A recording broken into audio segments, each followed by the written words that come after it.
Your role is no longer necessary. Return your company access by Friday. The text message arrived at 3:17 a.m. Singapore time, its blue light illuminating my hotel room while I reviewed final contract points for tomorrow's signing. 6 years building the Asian network, 18 months convincing leadership this expansion was viable, 4 rounds of negotiations with distributors who only agreed to meet because of relationships I'd personally cultivated, all erased by 12 words, sent while I was literally on the other side of the world, hours away from securing what would be the biggest win in company history. I read it again, certain I'd misunderstood. The message remained unchanged on my screen, sent from Margot, the newly appointed Chief Strategy Officer, who'd joined 3 months ago. I checked the recipient list. Just me. No courtesy copy to my team. No acknowledgement of what I was currently doing for the company. My hands trembled slightly as I placed my phone face down on the desk. Through the window, Singapore's financial district sparkled below, indifferent to my situation. The irony wasn't lost on me, being terminated while staying in a $700 per night hotel on the company dime, finalizing a deal that would open 5 major Asian markets to our products. I stood and walked to the window, pressing my forehead against the cool glass. The signs had been there for weeks. Margot asking unusually detailed questions about my distributor contacts, the new requirement to document my approach methodology for knowledge transfer purposes, junior team members suddenly included in strategic calls. They'd been planning this for months, waiting until I secured the deal, then discarding me before paying my commission on the $12 million agreement. A perfect corporate calculation. Take 6 years of my work, let me finalize the contract, then claim my position was no longer necessary. I picked up my phone and typed a single-word reply, understood. Then I did something they never expected. Before I tell you what happened next, if you're enjoying this story of corporate betrayal and what comes after, please take a second to like this video and subscribe to the channel. It really helps, and I promise the revenge that's coming is worth sticking around for. Drop a comment if you've ever been undervalued at work. I read them all. My name is Amara Lockwood, and until that text message, I was the global expansion director for a mid-sized American technology firm that produced specialized industrial sensors. I joined when the company had 0 international presence and single-handedly built distribution channels across Europe before setting my sights on Asia. I wasn't just good at my job, I was exceptional. I spoke 3 languages, understood cultural nuances that corporate leadership couldn't grasp, and had built genuine relationships with business leaders across multiple countries. My division had grown annual revenue by 24% for 3 consecutive years, but I wasn't part of the inner circle. I'd been hired before the current CEO, Pierce, took over and transformed our company culture from collaborative to cutthroat. Pierce brought his own people, like Margot, and they viewed veterans like me as obstacles rather than assets. I slept fitfully for 4 hours, then showered and dressed in my most impeccable suit. If this was to be my professional funeral, I would look flawless for it. The $12 million distribution agreement would have been my crowning achievement. Now, it would be my parting gift to the company that had decided I was disposable. At 9 a.m., I entered the gleaming headquarters of Eastward Distributors, the Singapore-based company that would serve as our primary Asian partner. The receptionist recognized me immediately. "Miss Lockwood, welcome back. Mr. Tan is expecting you." Kaiden Tan, the distribution head, greeted me warmly in the conference room. 6 months of relationship building had transformed our interactions from formal to friendly. "Amara, excellent to see you." He gestured to the tea service prepared on the side table. "I've arranged for the jasmine pearl tea you mentioned enjoying last time." "You have an incredible memory, Kaiden." I smiled genuinely despite the hollowness in my chest. "Thank you." He poured the tea with practiced movements. "We're excited to finalize our partnership today. Your understanding of our regional needs made this possible when other Western companies failed. Our respective legal teams had prepared everything. The contracts specified quality standards, delivery timelines, pricing structures, and territory exclusivity. It was clean, tight, and favorable to both parties after months of negotiation. But now, I saw it differently. As we reviewed the documents, a plan crystallized in my mind. Not sabotage.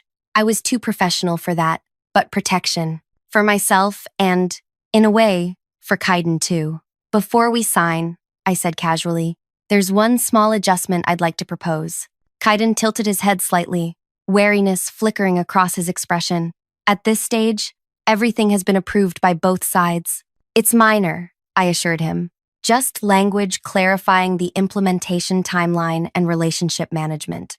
In international business, tiny details matter enormously. Trust is paramount. Relationships sustain everything, especially in Asian markets, where personal connections often trump institutional ones. I drafted a 3-sentence clause for page 17. It specified that the primary contact who negotiated the deal must personally oversee implementation for the first 6 months.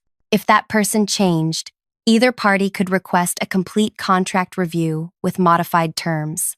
This ensures consistency, I explained as Kaiden read the addition. You'll work with someone who understands your needs and has proven trustworthiness. He nodded slowly, the wariness dissolving. This is reasonable. It protects both our interests and honors the relationship we've built. Neither of us spoke the obvious truth. Corporations often push aside dealmakers.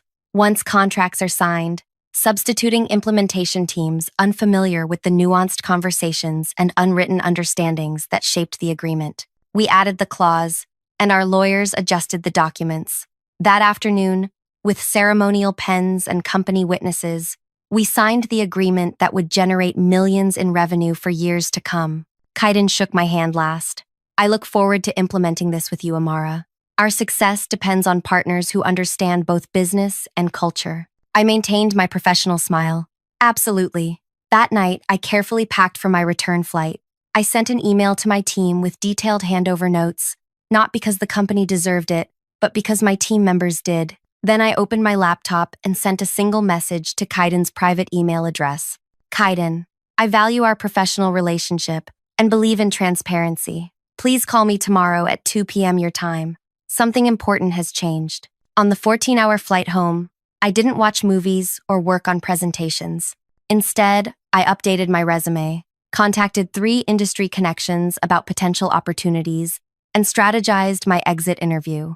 I would be gracious, professional, and memorable. When I landed, my phone exploded with notifications. 15 missed calls from headquarters, 7 urgent emails marked confidential, contract review, 3 text messages from Pierce himself. I smiled for the first time since receiving Margot's termination message.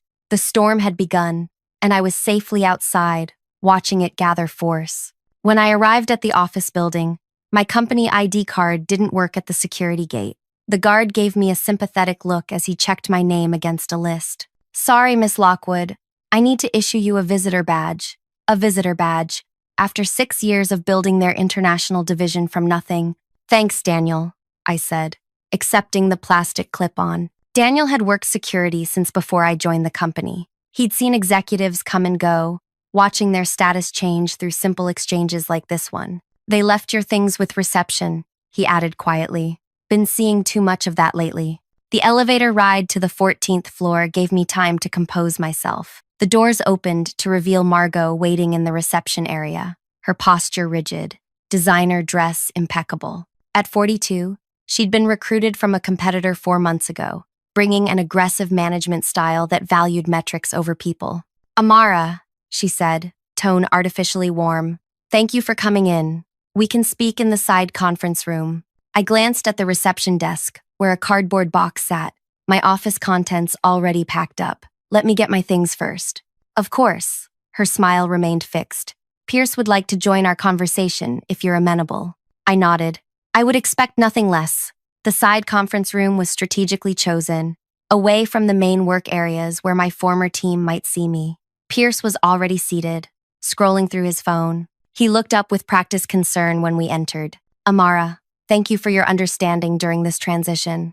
Pierce Mason had taken over as CEO 18 months ago after our founder retired. In his mid-50s, with prematurely white hair that he leveraged as a distinguished trademark, he'd spent his career making troubled companies profitable, usually by aggressive cost-cutting, followed by a sale to larger entities. I sat across from them, placing my visitor badge prominently on the table. I understand perfectly. Margot slid a folder across the table. Your severance package is very generous. 6 months' salary plus your accrued vacation time. We're also extending health benefits through the end of the year. I didn't touch the folder. And my commission on the Asian distribution deal? They exchanged quick glances. Pierce cleared his throat. As you hadn't completely finalized the deal before your separation.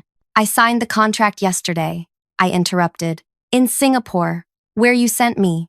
Yes, but given the timing of your departure notification, which you sent while I was literally signing the deal. Margot interjected smoothly. The restructuring decision was made last week. The timing was unfortunate. Unfortunate, I repeated. That's one word for it. Pierce leaned forward. Amara, we value your contributions. This is strictly a structural change, as we pivot toward a regional management model, rather than global directors. Nothing personal.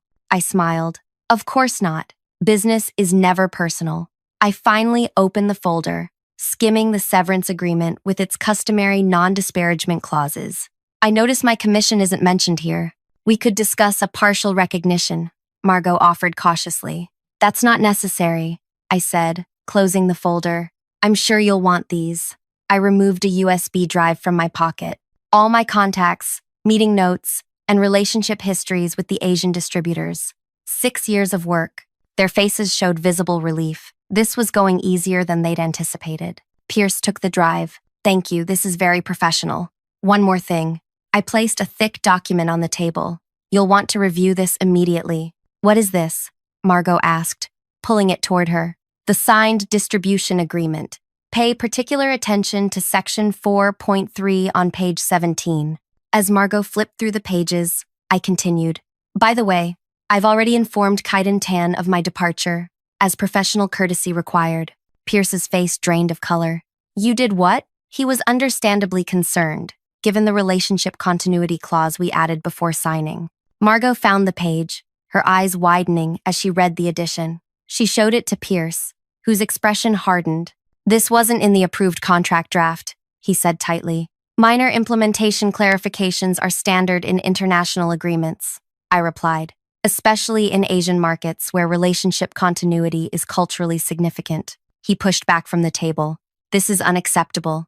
You had no authority. I had full authority as Global Expansion Director to finalize terms within the approved framework.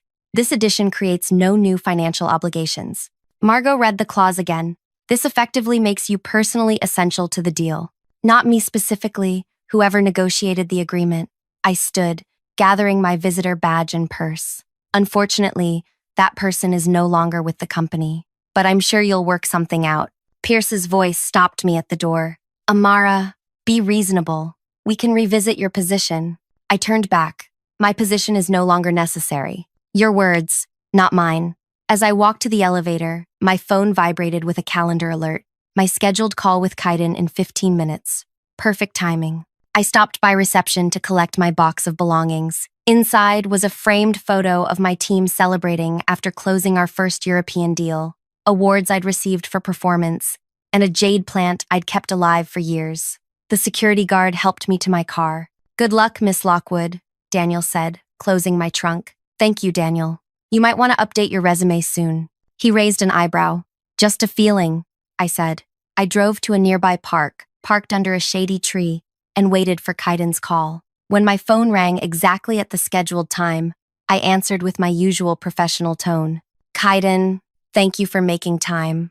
Amara, his voice was concerned. Your message was unexpected. What has changed? I've left the company, I said simply. As of this morning, I am no longer employed there. The silence stretched for several seconds. I see. That is troubling news. We signed the agreement based substantially on your involvement, which is why I'm calling personally. Section 4.3 of our contract gives you options. I wanted you to understand the situation fully before you make any decisions. I appreciate your integrity, he said. What caused this separation? A restructuring decision, I replied, keeping my tone neutral. They've eliminated my position entirely. Another pause. The timing seems strategic. It does, doesn't it? Our legal team will review our options, he said.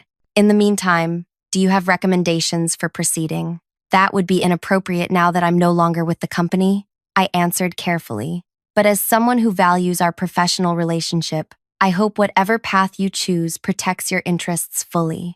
Understood, His tone conveyed much more than the single word. "We will be in touch with your former employer today." When we ended the call, I sat watching a group of children playing nearby, their laughter carrying across the park. My phone began buzzing again.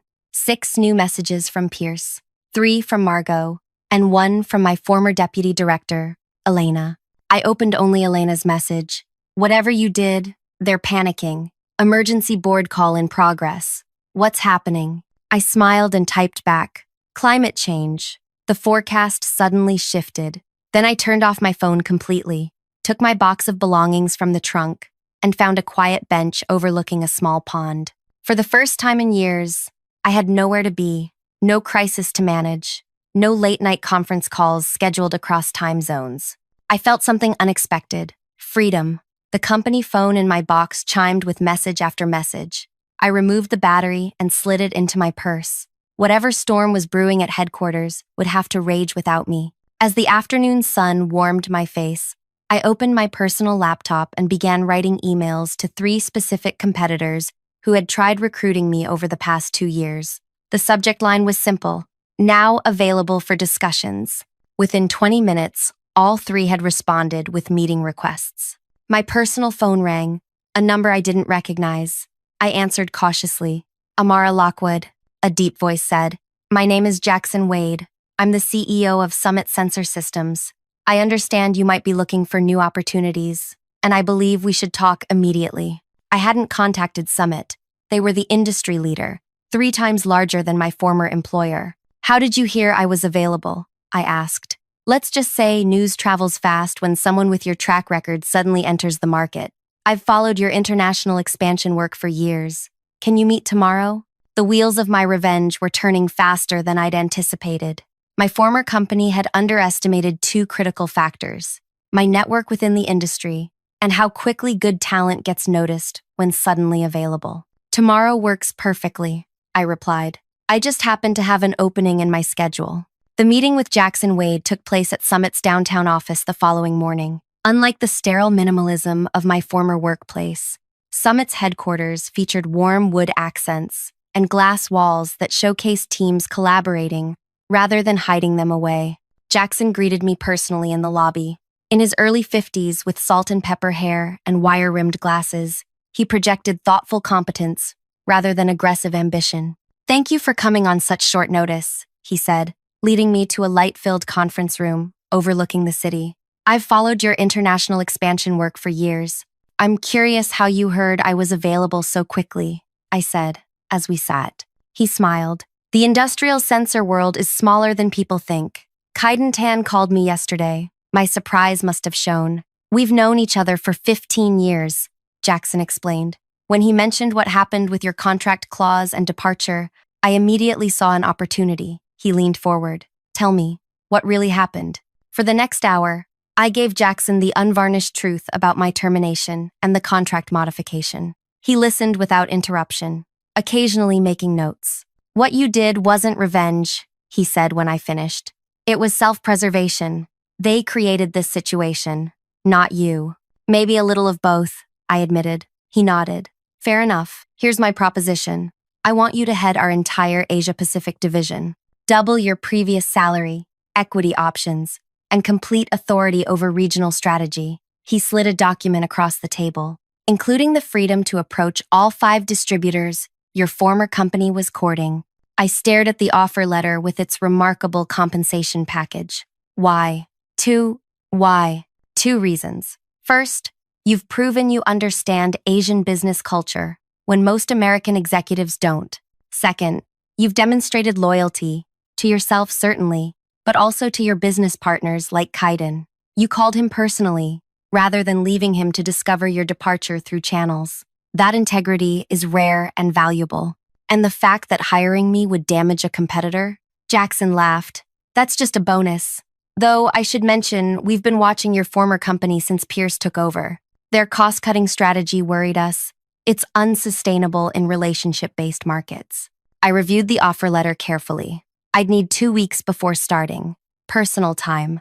"Absolutely." He handed me a pen. "Welcome to Summit, Amara." I signed the letter, feeling a weight lift from my shoulders. This wasn't just a job. It was vindication.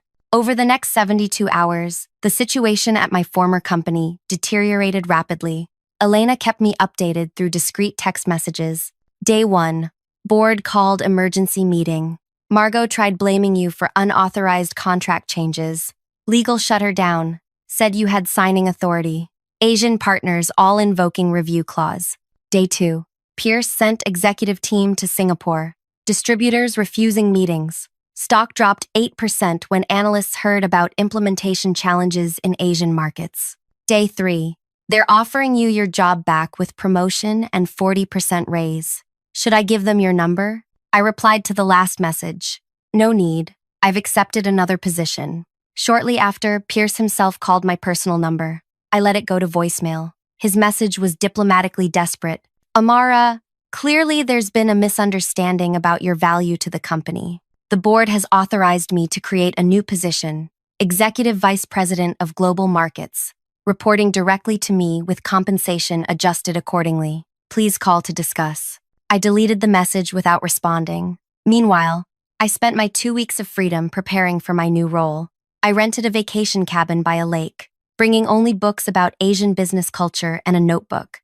No calls, no emails, no corporate emergencies, just preparation and reflection. On my 3rd day there, Kaiden called. Your former company sent quite a delegation, he said, amusement in his voice. Their new VP tried explaining their enhanced implementation procedure for 2 hours, very detailed PowerPoints. And your response? I asked. I explained that without the relationship architect present, we must reconsider all terms as the contract allows. They offered substantial price concessions. Did that change your position? Amara, he said gently. You understand that business here is built on trust and relationship. Price adjustments cannot replace that foundation. I understand completely, I replied. I heard you've joined Summit. Jackson is a good man who values long-term partnerships. That's why I accepted his offer. Excellent. Perhaps in a month, when you're settled, Summit might be interested in discussing distribution opportunities in Asian markets. I smiled. I believe we would be very interested.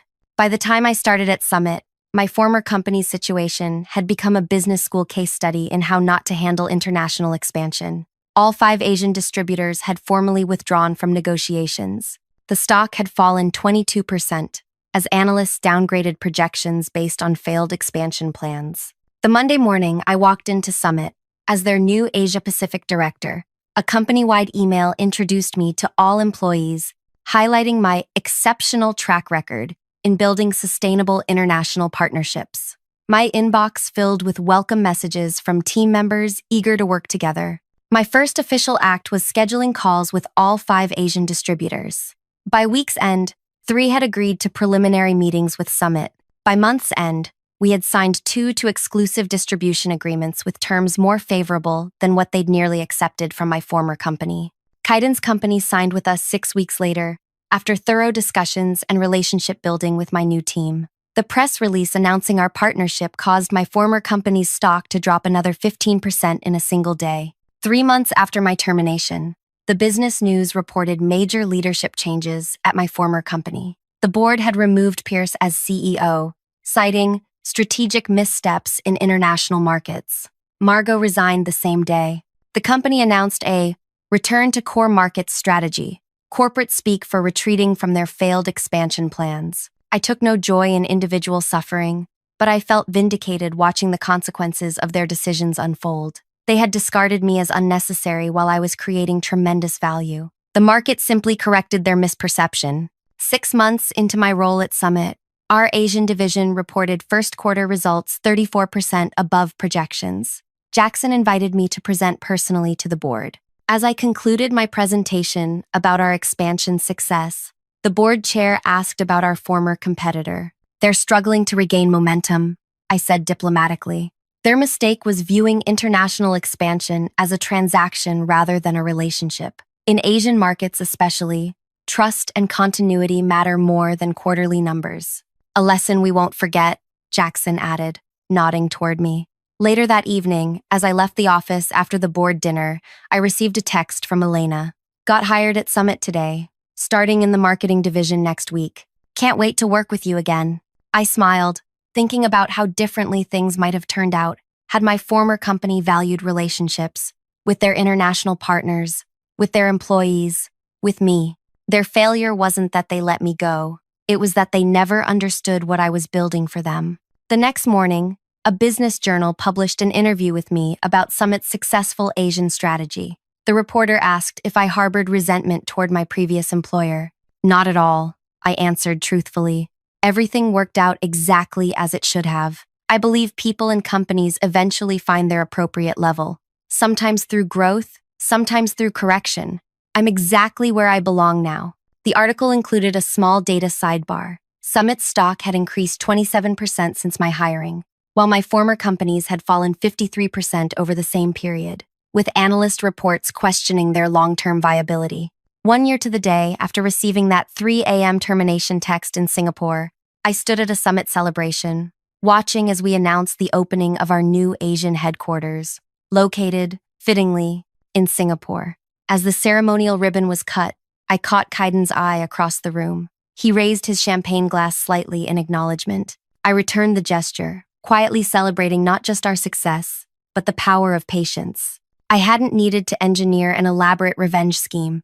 I simply had to add one truthful clause to a contract, step aside, and let natural consequences unfold. Sometimes the most satisfying revenge isn't what you do to others. It's what you build for yourself, while they self-destruct without you. Thank you for listening to my story. If you enjoyed it, please hit the like button and subscribe for more tales of workplace justice and professional comebacks. Drop a comment sharing your own experience with workplace undervaluation or corporate short-sightedness.